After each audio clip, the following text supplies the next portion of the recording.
السلام علیکم دوستانو، په دې هیله چې ټول به راته روغ او جوړ اوسئ. د کرکټ په اړه مې څو تازه لنډ مهم خبرونه ستاسو دپاره چمتو کړي دي.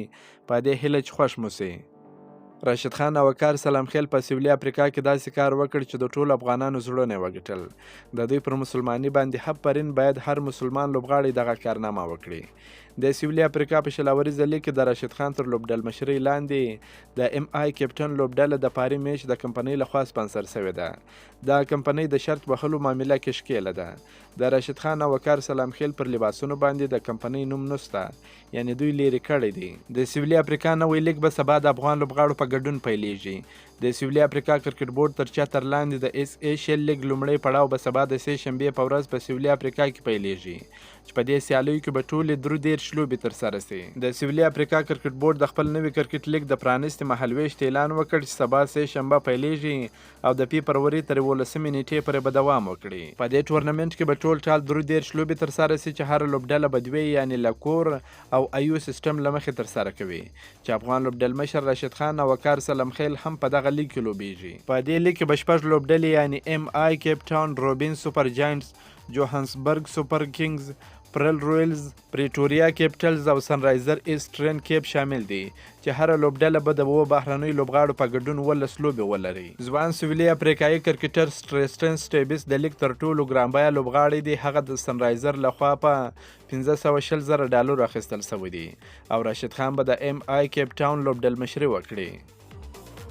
جسپریت بمرا د سریلانکا پر وړاندې د لوبلړۍ څخه بهر سو. د هند او سریلانکا ترمنځ د 53 ورځو لوبو لړۍ سبا د جنوري په 10 پیلیږي، خو له دغه لوبو وړاندې د جسپریت بمرا مینوالو ته بد خبر دا دی چې نوموړی به د سریلانکا پر وړاندې په 50 ورځو لوبو کې ګډون ونه کړي. کریک بوز د هند کرکټ بورډ د سرچینو په حواله ویلي دی چې میدان ته د جسپریت بمرا د راستنېدو لپاره به هیڅ ډول بیړه ونه کړو.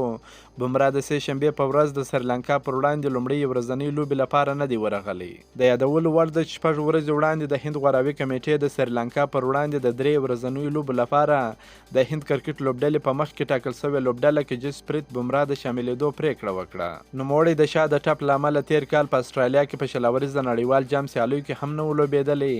له هغه وخت راهیسې هیڅ لوبه نه ده ترسره کړې. هغه د هند کرکټ په ملي اکاډمۍ کې خپله رغونه بشپړه کړه او پیټ اعلان سو. له هغه وروسته پریکړه وسوه چې نوموړی به د سریلانکا پر وړاندې د هند په لوبډله کې شامل کړي، خو اوس بیا بهر سو. محمد نبی په بنگلاديش پریمیر لیګ کې د خپل لوبډلې لپاره ډیر ښایسته په زړه پورې بالینګ ترسره کړي. نوموړي په 4 اورونو کې 28 منډې ورکړې، 2 مهمې وکټې یې ترلاسه کړې او په بیټینګ کې بیا په 2 بالونو باندې 8 منډې وکړې، 1 شپږیزه یې ووهله چې په بیټینګ کې ونه ځلېدې او ترڅنګ یې په ذوالحق فاروقي هم په 3.4 اورونو کې 28 منډې ورکړې، کمه وکټ یې وانخیستل او لوبډلې لوبه هم وبایلل. ILT20 لیګ به د متحده عربي اماراتو په کوربتوب د جنوري په 14 نیټه پیل سي، چې 10 افغان لوبغاړي هم په دغه سیالیو کې لوبیږي. په دغه لیګ کې د افغانستان څخه حضرت الله زازی په ذوالحق فاروقي، ظاهر خان پکتین، رحمان الله ګربز، نجیب الله زدران، محمد نبی ساخیل، مجیب رحمان، کیس احمد، نور احمد لکنډوال او نوین الحق تړونونه کړي دي چې د بیلابیلو لوبډلو سره به ولوبیږي. که مو دا ویډیو خوښ شوی در سره لایک کړئ او د خپل ملګرو سره هم شیر کړئ. که په دې چینل کې نوی یاست پوپل سپورټس در سره سبسکرایب کړئ. دا نور تازه معلوماتو لپاره هم زموږ سره اوسئ. تر بلې ویډیو پر د الله پامان.